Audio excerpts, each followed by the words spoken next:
Là, c'est parti? Oui. Je vois rien qui fait que... Oui. Dans les secondes. OK. C'est parfait. Alors, ta réflexion m'a fait réfléchir au fait que, justement, je trouve que le nouvel âge mélange beaucoup de cartes. Parce qu'en fait, on comprend mal ce que le mot entité veut dire aujourd'hui. Parce que la minute qu'on pense à entité, on pense à des effets négatifs. Quand, en fait, une entité, c'est une entité globale. C'est comme, c'est un être complet.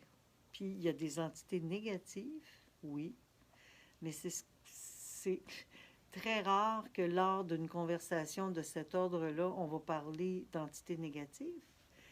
Et le nouvel âge mélange tout parce que pour eux, entité, tout de suite, ça fait référence à quelque chose de négatif, de mauvais, de non acceptable.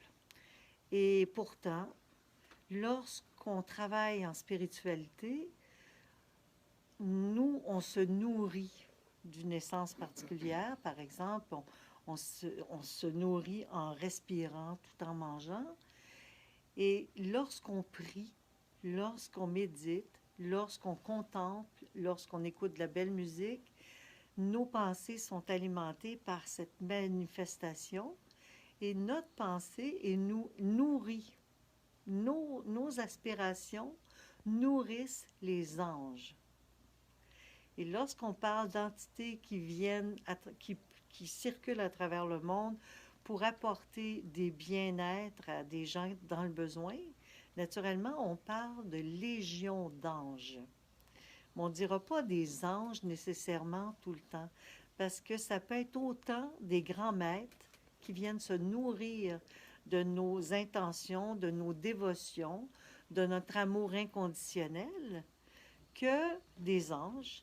Et à ce moment-là, ces êtres de lumière-là ont le pouvoir d'aller n'importe où sur la planète pour apporter des forces et des réconforts à des gens qui en ont besoin.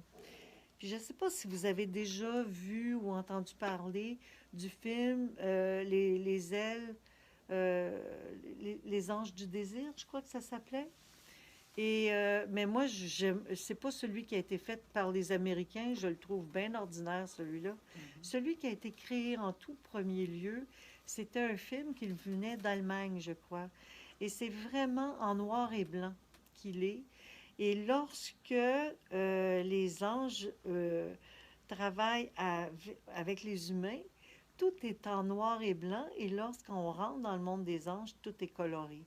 Et ça, c'est un film qui est magnifique à voir parce que les anges suivent des personnes dans les autobus pour essayer de les réconforter. Il y a toutes sortes de gens qui sont préoccupés par « Oh, mon mari est malade, ma fille, qu'est-ce que je vais faire? Comment je vais faire pour payer tel compte ce mois-ci? » Et on voit toute la préoccupation humaine et on voit à côté de ça un ange qui est à côté et qui s'approche et qui fait juste poser ses mains sur la personne et tout de suite, tu vois dans le film que la personne se sent comme réconfortée. Et c'est de ça ici qu'il s'agit. Alors, le travail de dévotion ou de don de soi, en fait, c'est un travail d'ange. C'est un travail de conscience avec les anges. Alors, plus on est conscient que nos prières, nos méditations, nos aspirations, nos désirs de ne pas croire au négatif, mais de travailler avec le favorable et le positif, va nourrir des êtres célestes dans l'invisible, plus on contribue à soigner des multiples personnes à travers le monde qui ont besoin d'aide par le biais de ces êtres-là, ces entités-là, qui sont utilisées que pour transporter ces particules de lumière qui sont créées grâce à notre travail. Puis c'est vraiment... Les particules de lumière actuellement sont de plus en plus... je vous dirais pas qu'ils sont de plus en plus abondantes parce qu'il y a beaucoup, beaucoup de gens qui sont dans l'angoisse, qui sont dans le trouble, qui sont en difficulté ou dans l'incertitude ou dans, comment tu appelles ça, Lucie? L'éco-anxiété. L'éco-anxiété. Et l'éco-anxiété, c'est vraiment quelque chose de très, très, très normal actuellement, l'éco-anxiété, parce qu'il y a des changements majeurs au niveau planétaire. Et la plupart des gens se disent, ben voyons donc, qu'est-ce qui se passe? Qu'est-ce qui va arriver de nous? Où est-ce qu'on s'en va? L'Australie est en train de brûler. Puis aujourd'hui, on entend parler de virus épouvantables. Puis il y a toujours des catastrophes un peu partout. Ce qui nous amène à comprendre qu'on n'est pas maître à bord seul. Il faut travailler conjointement avec des forces invisibles. Et c'est pour cette raison-là que moi, je vous conseille de vraiment travailler cette année avec la conscience de votre lumière intérieure, avec la prière, avec la méditation. Puis il y a beaucoup de techniques de travail dont j'ai parlé pendant les 12 jours qui sont importantes à connaître pour qu'on puisse justement amplifier notre travail et augmenter cette lumière-là par le biais de notre pinéal et des 4 chakras supérieurs qui sont excessivement sollicités actuellement. Et d'ailleurs, toutes les révolutions solaires, les lunes et les éclipses solaires et les éclipses lunaires contribuent à nourrir ces centres-là avec force. Alors, c'est pas par hasard qu'en même temps, on est interrelié à la planète. Puis l'écho qu'on ressent par rapport à la négativité des gens qui sont des écologistes inquiets, vulnérables, qui se sentent comme affectés par cette situation-là, bien, selon moi, ces gens-là, ils ont une grande sensibilité extraordinaire. Ils ont la capacité de ressentir les choses, mais ils n'ont pas compris qu'ils ont un pouvoir de renverser les choses. Et pour renverser les choses qui nous atteignent, bien, il faut d'abord les sentir. Alors, c'est pour ça qu'on les ressent, puis c'est pour ça qu'il y a de plus en plus de gens sensibles avec ces éléments-là qui arrivent et des peurs existent. Mais si on arrive à passer au-dessus des peurs, si on arrive à poursuivre notre travail spirituel, notre travail de méditation, de prière et de conscientisation, en même temps que tout ça arrive, on a encore plus de capacité à capter l'énergie lumière et transmettre à travers le monde cette énergie-là pour aider cette transformation-là parce qu'on est des vases communicants. Autant la planète est en train de muter, autant l'être humain est en mutation. Mais qu'on le sache pas, cette mutation-là est créée. Alors, certaines personnes, certains individus vont être aspirés vers le bas. Ils vont avoir de plus en plus de lourdeur, de difficultés à traverser, à vivre, à se sentir. Ils vont se sentir plus vulnérables, plus affectés.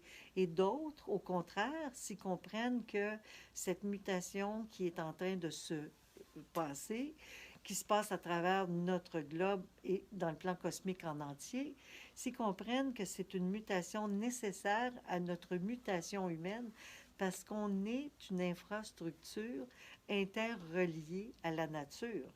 On est aussi un organisme avec énormément de possibilités, mais il faut faire attention. Alors nous aussi, autant que la Terre, le Soleil et la Lune sont en mutation parce que toutes les astres sont en mutation, autant notre corps est en révolution lui aussi pour accélérer sa démarche de potentiel et de fabrication. C'est-à-dire, il y a des glandes, il y a des facultés en nous qui veulent se remettre en action de plus en plus fortement.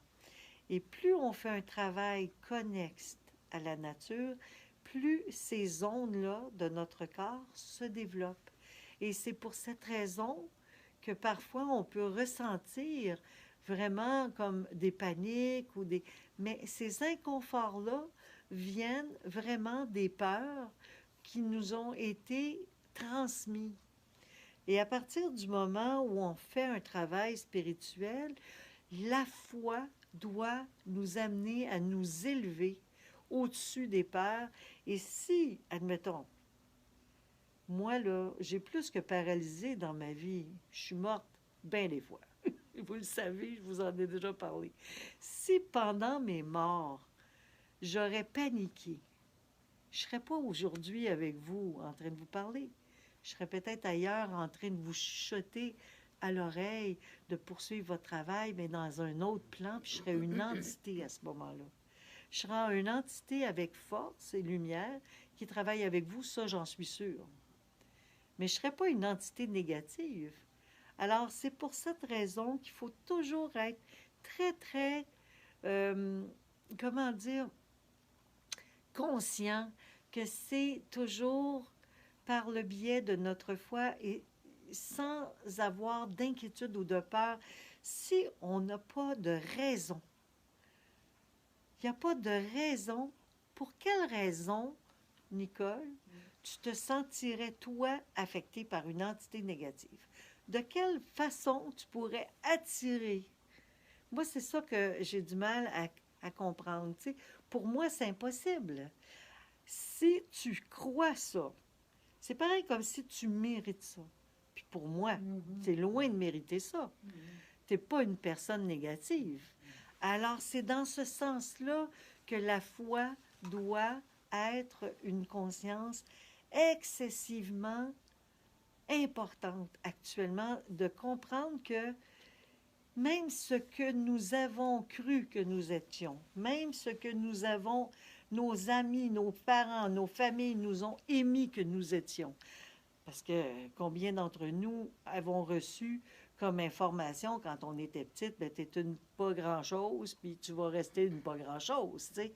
Alors ça, c'est justement pas...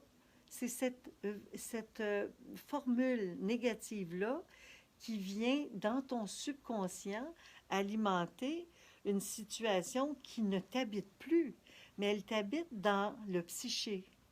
Alors, c'est pour cette raison-là que plus tu vas faire un travail de foi et de, de révolte positive par rapport à ça, et c'est pour ça que je disais, le titre de la conférence, c'est quoi déjà?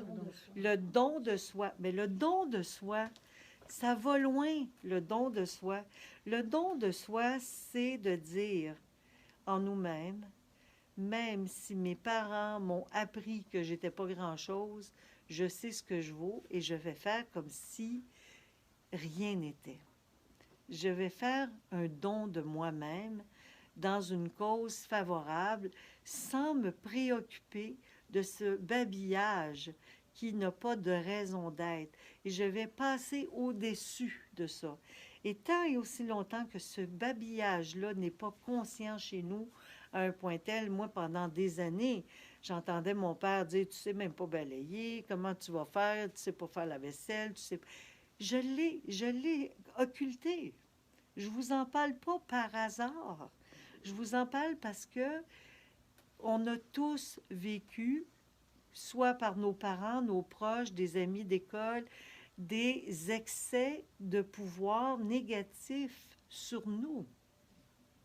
Et le don de soi, c'est de faire un pied de nez à tous ces états négatifs-là qui ont pu nous envahir pour une raison ou pour une autre. Ça en fait partie. Parce que lorsqu'on travaille avec le don de soi, on ne veut pas parler de ces situations-là. Le don de soi, c'est justement de ne plus croire à ça à un point tel que de dire « je suis un être de lumière et je me dirige vers la lumière ». Et c'est ça le don de soi. Et plus on est dans ce don de soi, plus on est dans cette faculté de croire au miracle de la vie et dans la volonté d'aller au-dessus et de toujours être convaincu de notre valeur, plus on est dans le don de soi. Parce que le don de soi, pour moi, c'est pas judéo-chrétien, là. C'est vraiment un état de conscience qui doit nous habiter en permanence. Le don de soi, c'est un climat qui doit s'installer en nous pour nous permettre de toujours être au-dessus de ce qu'on a pu nous injecter comme croyances négatives. Comprenez-vous? C'est vraiment là.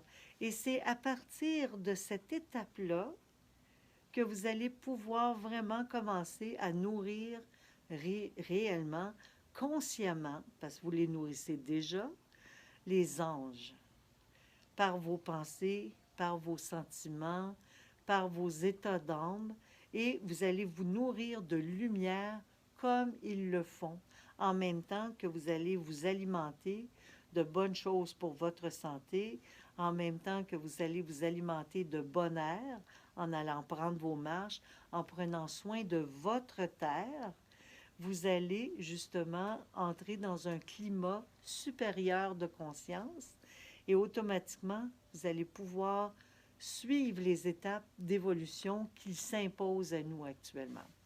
Parce que les étapes d'évolution qui s'imposent à nous actuellement, c'est justement de croire à nos pouvoirs, de croire en nos facultés, en nos possibilités. Alors, c'est sûr que la plupart des gens auraient besoin d'entendre ça. Vous savez pourquoi maintenant j'ai décidé de travailler sur le web? À cause de ça. Parce que je veux toucher encore plus de gens avec cette conscience-là. Je veux que les gens comprennent qui ils sont. Qu'est-ce qui est en train de se développer? À quoi sert la vie? Pourquoi on vit? Où c'est qu'on s'en va? Et pourquoi il y a une révolution au niveau planétaire actuellement? Parce qu'il y a bien du monde sur le web qui ne savent pas ça. Ils sont dans la conscience de la peur. Ils sont dans la conscience de la panique. Mais ils ne sont pas encore rendus dans la conscience de à quoi ça sert tout ça. Alors, les écologistes, ils sont inquiets, c'est sûr, parce qu'ils n'ont pas compris que si la Terre arrête de tourner, oh, on va vivre comment, tu sais? Mais ils n'ont même pas compris que cette Terre est en train de nous enseigner justement comment vivre. La Terre, le cosmos, le Soleil, la Lune, la nature nous enseignent la vie. Si on sait écouter cet espace-là, si on sait être en fusion ou en écho avec ça, on va surfer au-dessus de l'énergie et la planète, elle va se transmuter. Même si on est résistant, même si, comment elle s'appelle la fille qui travaille contre Greta, qui rit, pleure, fait tout et tant, la Terre a un chemin à traverser et elle va le traverser. Nous, qu'est-ce qu'on apprend à travers ce chemin-là? On apprend à récupérer, à devenir plus responsable écologiquement et en tout temps. On comprend que les arbres, c'est les plus beaux poumons de la nature, qu'il faut prendre soin de nous, que l'alimentation, c'est très important, qu'il faudrait probablement être tous véganes éventuellement, que les animaux, on a besoin de les aimer et arrêter de les torturer. Et vraiment, on en apprend long, là. Et on apprend ça à une vitesse éclair actuellement.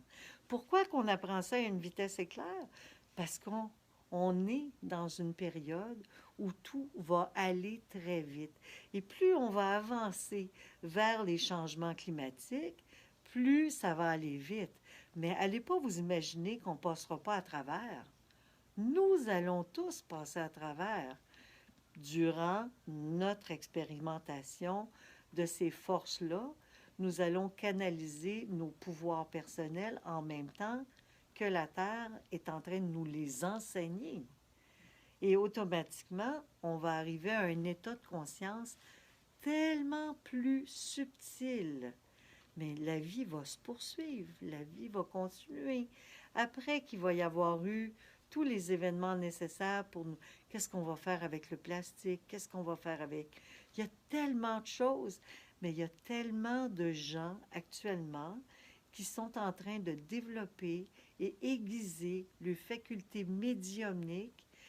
Puis ils ne savent même pas que c'est de même ça s'appelle, là. C'est des génies, c'est du monde qui viennent au monde avec des possibilités incroyables et qu'ils ont le goût de travailler avec des nouvelles données Et souvent, ils viennent me voir en consultation, ces gens-là, et je me rends compte que beaucoup de jeunes sont inspirés pour des nouvelles technologies. Et s'ils apprennent que, dans le fond, c'est l'inspiration qui leur permet d'être inspirés, ils vont être inspirés davantage, parce que c'est ça aussi l'enjeu. C'est si on met l'ego de côté, on comprend que on pense pas nous. On fait juste être des réceptacles. On fait juste être des canaux, des poteaux indicateurs, en fait, pour améliorer le sort de la planète. Et ça prend beaucoup de génie. Et c'est par le biais de la pinéale, l'hypophyse et les glandes qui ont été mis en place à l'intérieur de nous, qui se mettent en action, que ces grands génies se manifestent. Ce grand génie se manifeste. Pourquoi? Parce que lorsque notre glande pinéale est en fusion avec l'ajusteur de conscience qui est le moi supérieur, puis c'est ça que les gens comprennent pas. On ne sait même pas de quoi on est fait. On en entend parler, mais c'est toujours vague.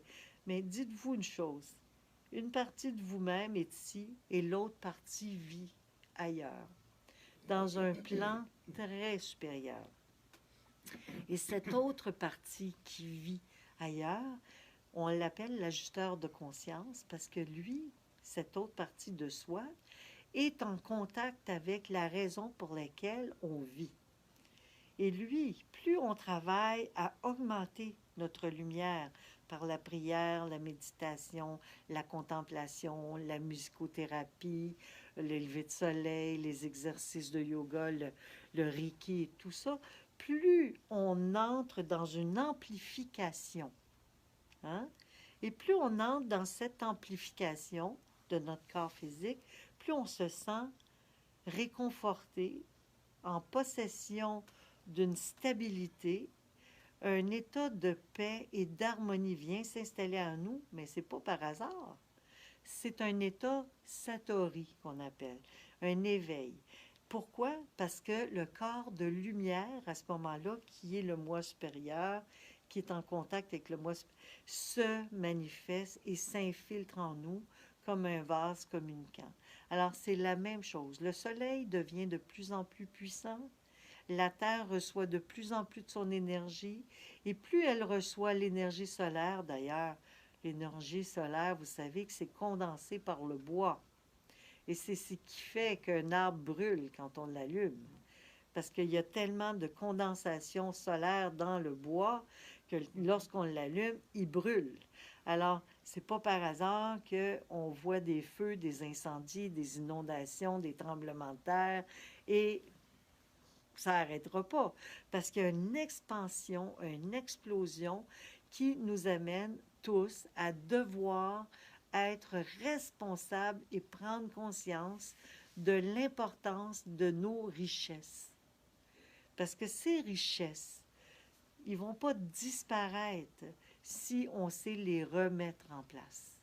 Puis pour ça, ben, il faut qu'on apprenne à cultiver les arbres, cultiver la nature, arrêter de déboiser à outrance, arrêter d'abattre des forêts entières pour installer des animaux qu'on doit manger. Il faut arrêter d'être des carnivores, autrement dit, ou du moins essayer d'en être des moins graves, là, tu sais, et d'être conscientisé. Puis moi, je crois que plus on va être conscientisé par rapport à ça, plus les protéines qu'on croit nécessaires pour notre vigueur, là, ils vont devenir de plus en plus subtils, ils ne seront plus aussi importantes.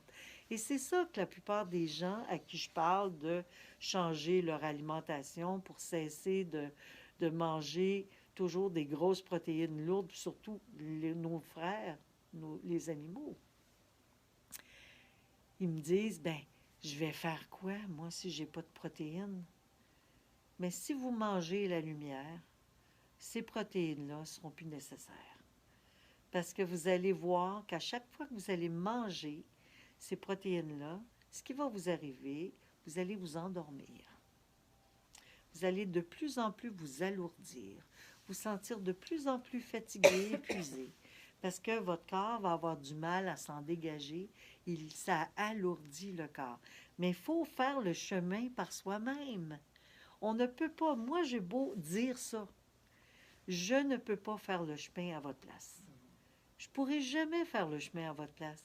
Par contre, si vous l'identifiez, ce qui vous rend vivant. Moi, pendant des années, j'ai toujours été pas mal végétarienne. Puis à un moment donné, j'ai connu gens qui disaient, il faut manger des protéines. Ben, j'étais, OK. J'étais toute comme... C'est la dernière affaire auquel je pensais. Je rentrais d'un supermarché ou chez Tôt ou n'importe où. Je pensais aux légumes, aux céréales, à tout, sauf aux protéines. Ça ne me venait même pas à l'idée de manger des protéines. Puis je ressortais de là, l'épicerie remplie, pas de protéines. Puis je me disais, oh mon Dieu, j'ai encore oublié des protéines. Puis je me suis rendu compte au fil du temps que dans le fond, j'ai réhabitué mon corps à devoir manger des protéines quand mon corps était vraiment plus habitué à ça. Alors, je suis revenue à mon régime sans me casser la tête. Et encore, je vois les protéines à travers le chou, qui est très protéiné, le kale, qui est très protéiné, les légumineuses germées, c'est très protéiné. Alors, tout le tofu, même si certains disent qu'il serait mieux de ne pas en manger, il y a quand même des éléments. Ça ne me manque pas. Ça ne me manque pas vraiment, je dois vous avouer. Mais pour qu'on puisse équilibrer tout ça, il faut vraiment laisser le flot d'énergie circuler en nous et continuer notre travail spirituel. Puis si on travaille avec le don de soi, si on travaille avec le désir d'apporter autour de nous plutôt que de prendre, on ne vivra plus dans le manque. Et c'est pour ça que le titre de la conférence, c'est le don de soi. Le don de soi, ça veut dire, au lieu de t'imaginer qu'il te manque quelque chose, essaye donc de penser à qu'est-ce qui manque aux gens qui t'entourent. Qu'est-ce que le monde autour de toi aurait besoin? À partir du moment où on cesse de penser à nos besoins, on commence à être dans le don de soi. Puis, je ne sais pas si vous avez déjà remarqué, quand vous vous mettez à aimer, vous n'avez pas besoin d'être aimé. C'est la même chose. Le don de soi vous amène à avoir envie d'apporter. Puis quand il y a des gens qui ne répondent pas à vos besoins, puis que vous vous entêtez, ben voyons donc, elle aurait pu me remercier ou faire ci ou faire ça, vous vous rendez compte que vous baissez votre taux vibratoire, vous anéantissez complètement, vous n'êtes pas content, vous êtes en colère, vous n'êtes plus dans le don de vous-même.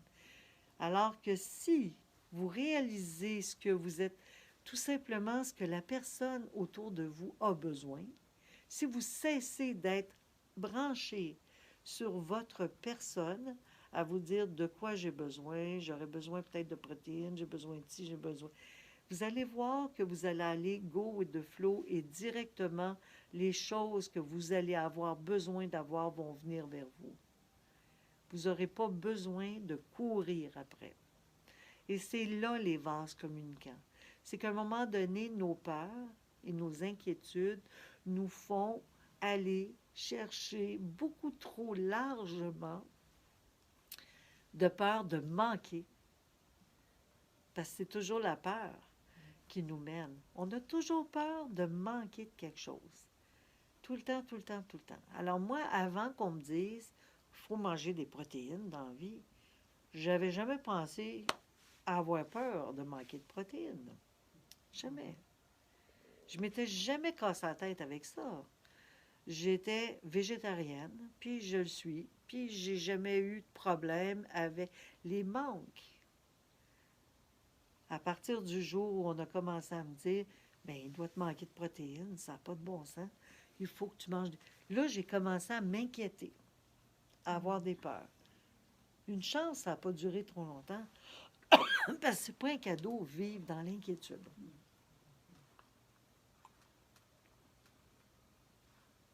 Et Jean ne mange plus autant de protéines. Il mange des bananes. Même si les gens disent que les bananes, c'est pas du bon produit pour nous parce qu'on n'est pas, on est des Nord-Américains. Les bananes, j'ai réalisé, mais surtout cet hiver. Puis ça aussi, il faut y aller avec notre instinct. Parce que cet hiver, l'hiver est pas trop lourd, n'est pas trop dur. Alors, les fruits tropicaux peuvent passer avec facilité.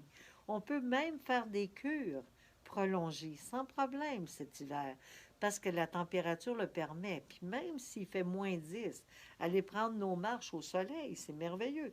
D'ailleurs, aujourd'hui, il disait à la météo, quand il fait -10, c'est parce qu'il y a un gros soleil radieux. Fait qu'il faut en profiter. Alors, puis à -1, -2, on va marcher. On ne s'inquiète pas par rapport au froid. On sait qu'on n'aura pas froid. Alors, on est chanceux. On a quand même un climat extraordinaire cet hiver qui nous permet d'avancer. Et ça va aller en progression. Mais c'est possible qu'à tous les 2, 3 ans, on ait des hivers d'horreur. C'est possible parce que les changements climatiques, c'est aussi l'adaptation. Puis j'en parle parce que c'est interrelié au changement de notre climat intérieur. Puis je vous l'ai dit, moi, ça me touche, ces changements-là, parce que c'est merveilleux. Je trouve ça extraordinaire.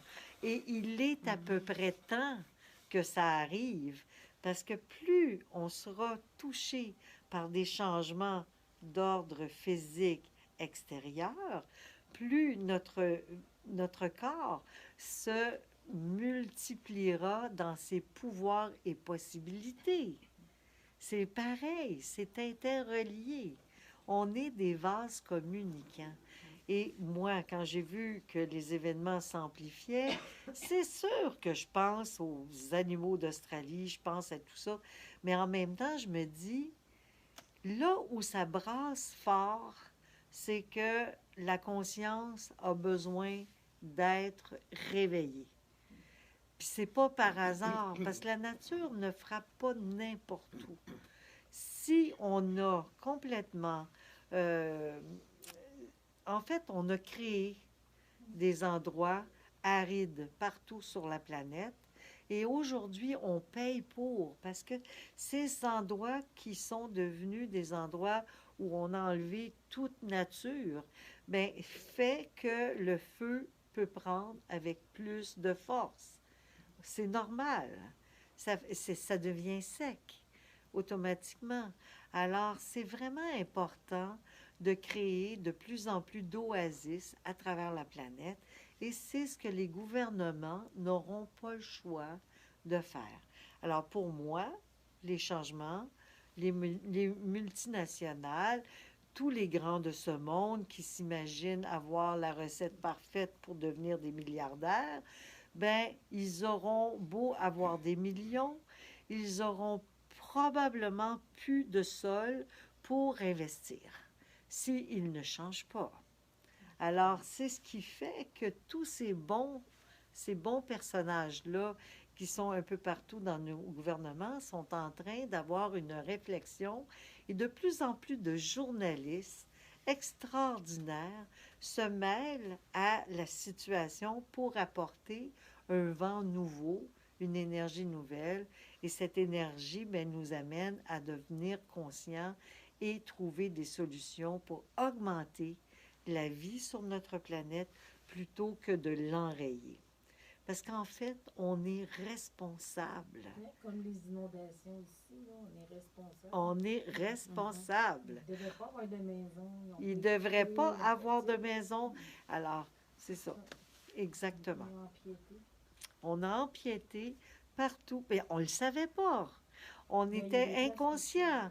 Oui, mais pendant que ça s'est fait au début, il y avait beaucoup d'inconscience. Non, ils ne savaient pas. Il y avait une inconscience. Aujourd'hui qu'on sait, c'est pour ça qu'on ne peut pas être sévère avec ce qui s'est produit. Par contre, on doit être conséquent maintenant. Et c'est là le défi majeur qui s'impose à nous tous, c'est comment rétablir cet ordre-là. Alors, c'est en étant responsable dans nos quotidiens individuellement, en comprenant que si nous, on vit dans un endroit à risque, on est mieux peut-être de bouger, puis de faire en sorte de conscientiser les gens qui sont autour de nous.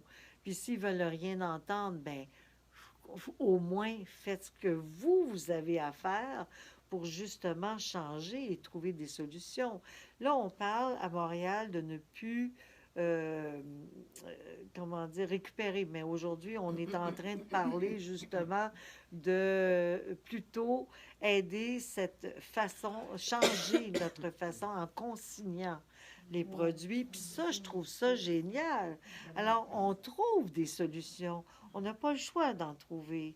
Et le compost, avant, ça aurait été inimaginable. Combien de personnes que j'ai connues qui disaient, moi, oh, moi, des affaires qui puent, j'en veux pas, c'est bien de valeur avant que je composte. Et c'est devenu quelque chose de inacceptable de ne pas composter, tu sais. Alors, c'est ça l'évolution. Mais c'est dans tous les sens du terme. Compostons nos vieilles pensées aussi, nos vieux sentiments. Compostons nos états de peur et de... Il y a des bacs pour ça. Compostons tout ce qui est négatif en nous pour faire de notre vie une vie de lumière. Et ça va vraiment changer beaucoup de choses. Ça va vraiment changer beaucoup de choses. Fait que c'est ça le don de soi. C'est d'apprendre à transformer plutôt que d'accepter les choses négatives qui viennent nous envahir, ainsi que comprendre que la planète, elle nous dit très fortement c'est quoi sa règle. C'est quoi ses règles à elle? On l'apprend. Il y en a, il y a 30 ans, il y a 40 ans, 50 ans, on n'était pas aussi conscient de l'importance de le faire. Moi, j'en parlais, je me rappelle, j'en parlais avec Mme Tanguay, puis Mme Tanguay, elle me disait, ben voyons donc. Mais elle me répondait, par contre, quelque chose d'intelligent. Elle me disait, Lucie, oui, mais la planète est intelligente, ouais. J'ai dit, justement. Je disais, justement. C'est pour ça qu'on va y passer, parce que la planète est tellement intelligente, là, que si on ne l'entend pas, elle va nous faire... Elle va se faire entendre. Si on n'écoute pas, elle va réagir fortement.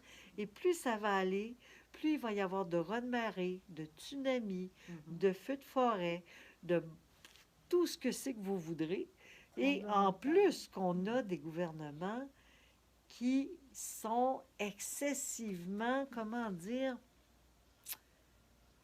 voilés, cachés, manipulateurs. Alors, c'est vraiment la clairvoyance va devenir excessivement riche et importante. Et c'est pour cette raison que je vous conseille de développer fortement votre discernement afin de voir les réalités et de ne pas tomber dans la peur, mais de voir la réalité tellement ouvertement, fortement, que ces gouvernements-là ne pourront plus cacher et se cacher de situations qu'ils créent. Vous comprenez? Les gens sont ils ont soif de la vérité. On le voit depuis. Exactement. On en veut plus. Puis plus les gens vont avoir soif de vérité, plus ils vont avoir la capacité. Moi, j'écoute toujours le téléjournal de 6 heures aux 2. Pourquoi j'adore le journaliste qui est là? Parce que c'est le seul journaliste présentement que je considère comme étant excessivement authentique. Je ne sais même pas son nom. Tu sais. Donne une idée, je ne m'en rappelle jamais. C'est pas grave. Je l'aime. Je le trouve vrai, authentique et très sérieux dans ce qu'il fait. Et les questions qu'il pose et les remises en question, il est fantastique. Écoutez-le. Puis écoutez aussi le canal Savoir, le 22. C'est extraordinaire tout ce qu'on peut apprendre à l'intérieur de notre réseau de communication actuellement.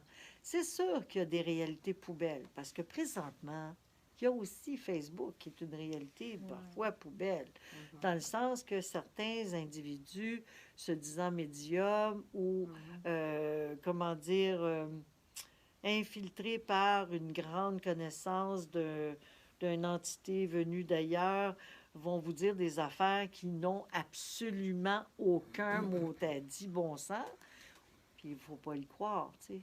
Genre, Trump est un ange, là. Puis moi, si j'entends ça, les cheveux me dressent à la Mais tête. les articles dans Presse Galactique là, qu'on voit des fois sur Facebook. Suzanne sourit, ma famille. Écoute, c'est l'horreur. Et que le pape François est le diable. Alors, c'est ça qu'on entend, tu sais, mais... Ah oui, oui, oui. Puis je vous jure que c'est vraiment ça, le discernement.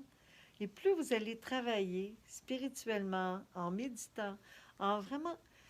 Puis je vous en ai beaucoup parlé pendant les 12 premiers jours. Je ne sais pas si tout le monde les a écoutés, je pense pas. Mais ceux qui les ont pas écoutés, bien, vous irez y voir parce que il y a des petites affaires en or là-dedans là, qui valent la peine d'être entendues parce que il y a des choses comme comment faire en sorte que notre pinéale soit complètement régénérée parce qu'elle est souvent atrophiée. Et pourquoi elle est atrophiée? À cause de la pollution, à cause du manque d'alimentation saine qu'on a, à cause de beaucoup, beaucoup d'éléments. Manque de méditation, manque de lumière, manque de prière, manque de beaucoup de choses. Alors, pour faire en sorte que la lumière qu'on reçoit le jour soit véritablement une grâce pour notre pinéal, mais il faut vraiment dormir en pleine noirceur. Puis ça, c'est une clé incroyable. À partir du moment où vous allez commencer à faire ça, vous allez sentir une différence. Il y a aussi le rôle de la femme dans l'acte d'amour. Ça a l'air de rien. Il y a combien de femmes, moi, qui m'ont dit, moi, j'ai plus tellement le goût de faire l'amour avec mon mari, mais je le fais pareil parce que... Mais ils ne savent pas comment travailler avec ça. Et ça aussi, c'est une transformation extraordinaire qu'on peut amener dans notre couple. Puis il y en a beaucoup qui me disent, moi, j'ai pas de mari, qu'est-ce que je vais faire? Tu sais, mais moi, je dis, mais c'est une occasion extraordinaire pour sublimer, justement, et apprendre qu'un regard suffit. Et tous ces états-là qui ont été écrits dans l'Église catholique comme étant de la perversion, la sexualité d'une pervers, c'est en fait faux. La sexualité est une force extraordinaire que si on sait utiliser, ça peut nous amener très loin et ça nourrit nos glandes. Mais encore faut-il savoir comment l'utiliser. Et c'est là qu'est le fléau. C'est que si on coupe systématiquement la sexualité chez quelqu'un en disant « c'est un péché », ne touche pas à ça, mais c'est sûr qu'on va créer plein de perversité à travers le monde entier. Par contre, si on parle de la véritable connaissance existant dans la fusion réelle et les moments de jeûne nécessaires pour pouvoir arriver à cette fusion, ben à ce moment-là, on ne crée plus la même chose. On est en train de créer des merveilles. On est en train de créer des relations divines, ce qu'on appelle le mariage parfait. Une fusion impeccable. Alors, lorsqu'on fait l'amour, il faut vraiment être authentique et complet. Puis si on ne l'est pas, puis ça ne veut pas dire de ne pas le faire parce qu'on n'a pas le goût de le faire, puis ça veut dire de le faire et d'avoir le don de soi, de le faire, en pensant à bénir chaque moment, chaque instant, pour enlever toute la tension existante chez l'homme avec qui nous vivons. Et c'est encore, puis si on a besoin d'en prendre un plaisir, de le fusionner, autrement dit, c'est d'être authentique. De ne pas vivre notre vie dans le bémol. De ne pas, Dieu vous met, vivre les vraies affaires. Être là, être présent et d'être capable, parce que nourrir nos glandes, c'est autrement dit, c'est juste dans la vérité qu'on peut y arriver. C'est par le biais de la conscience et de la vérité. Puis être en conscience et être en vérité, c'est de ne pas être tiède, car, je vous l'ai dit, je vous le répète, Dieu vomit les tièdes. Parce que c'est vrai, Dieu vomit les Les tièdes. glandes, quand on est seul, là, tu dis un regard peut faire. Quand non, un regard suffit. Mettons que tu vois quelqu'un qui est beau ou une personne belle qui t'inspire. C'est un regard suffit, tu fais monter cette énergie. Si les gens comprenaient que la beauté de la vie, l'échange avec l'oiseau, l'échange avec l'arbre, avec le soleil, avec la lune, avec le cosmos, est un acte d'amour, on n'aurait plus de difficulté avec la sexualité. On serait capable, parce que la sublimation élève notre conscience beaucoup plus haut. Alors, automatiquement, l'attention que nous pourrions ressentir au niveau de la sexualité de notre sexe ne serait beaucoup plus apparente comme telle. Ça serait comme, il se passe rien. Il se passe rien là. On ne serait pas chatouillé seulement dans cet ordre-là.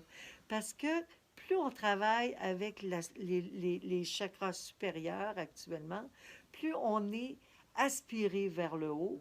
Et plus on est aspiré vers le haut, moins cette tension vient nous kikiner, comme on dit. Alors, c'est dans ce sens-là. Quand on vit seul, puis qu'on est en contact avec des confrères de travail, des gens qu'on aime, qu'on fait un travail spirituel, qu'on est en relation avec la beauté de la vie, avec les oiseaux qui chantent, avec le soleil qui se lève, on est ravi. Et lorsqu'on entre dans un ravissement, comme on dit, on est attiré dans un autre état d'esprit. Et c'est là que la sublimation, comprenez-vous bien la sublimation, ce que c'est? Et c'est comme ça que ça marche.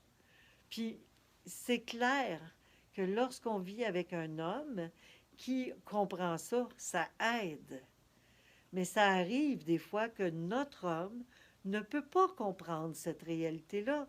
Et à ce moment-là, est-ce qu'on va vivre notre vie dans pénitence puis dans peine? Non. Il faut faire un travail de conscience à l'intérieur de l'acte en disant, ben, j'élève cet homme dans un état divin, en acceptant de faire l'acte avec et en recevant ce que c'est qui est à recevoir et en donnant ce qui est à donner. Donc, le partage existe à un autre niveau. Et le maître Michael disait toujours, vous pouvez transformer un homme par cette action de dévotion, en accueillant et en transformant par votre présence tous ses pensées, en lui envoyant par la pensée de lui dire justement pendant l'acte, tu es en train de te purifier sans lui dire en pensée. Je purifie cet homme qui a besoin d'aide. Je l'aime, je l'élève au-dessus, je lui fais du bien, je l'amène vers les cieux, je le protège, je le porte, je l'accepte tel qu'il est, je ne le juge pas, je ne suis pas là pour ça. Alors, au lieu de se dire, ah ben là, moi, c'est pas drôle, je suis avec quelqu'un qui comprend rien à ça, donc, je peux pas sublimer.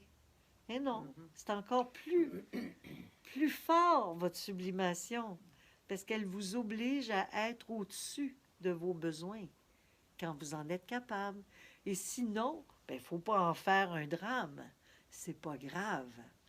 Même si vous ressentez un plaisir ou un bonheur, c'est correct. Ce qui est important, c'est l'état d'esprit dans lequel nous sommes lorsque nous sommes pris dans une situation qu'on ne peut changer de toute façon. Alors, vaut mieux vivre avec pleinement et consciemment plutôt que de la rejeter en disant, ben là, franchement, je suis pas le choix, là, tu sais. C'est pas une bonne façon de faire. Il faut apprécier chaque moment de la vie et utiliser chaque moment de la vie pour en faire, justement, un mariage divin. un mariage heureux. Et c'est comme ça que la situation va pouvoir s'améliorer. Et très rapidement, vous allez pouvoir traverser. Moi, il y a des gens qui venaient me voir à un moment donné puis qui me disaient, mais si vous saviez, Madame Sévigny, comment il est, ben, vous l'avez accepté dans votre vie. Vous le saviez probablement comment il était à l'époque que vous l'avez marié, tu sais. Mais aujourd'hui, si vous voulez changer les choses, ben, faites un travail de cet ordre-là et vous allez voir, très rapidement, la situation va changer. Pourquoi? Parce que votre vibration va avoir tellement changé que vous allez attirer à vous ce changement qui va se faire dans l'harmonie. Parce que dans le fond, on crée notre existence par la pensée, par nos sentiments, par nos actes.